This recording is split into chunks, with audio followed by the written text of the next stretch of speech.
In part 1, we saw how Western laws protect children. But what happens when a family completely breaks down? Is the child left to wander the streets? No. Today, we pull back the curtain on the most misunderstood parts of the system: foster care and adoption.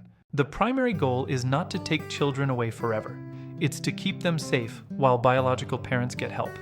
More than 50% of children eventually return home. The law works hard to keep families together. But the system is under pressure. Many children face instability, moving homes multiple times. When they turn 18, they age out, often without a family. This is where the real struggle with homelessness and poverty begins. When returning home isn't safe, the goal shifts to permanency, adoption. It's a permanent legal transfer of rights, but it's not quick. A child might wait 3 to 4 years for their forever home because stability is the priority. Systems are learning. There's a new focus on cultural safety and prevention, providing support before a crisis happens. The best system is the one that isn't needed in the first place. It's not a perfect system, but it's a structured one. It believes every child deserves a legal identity, a safe bed, and a future.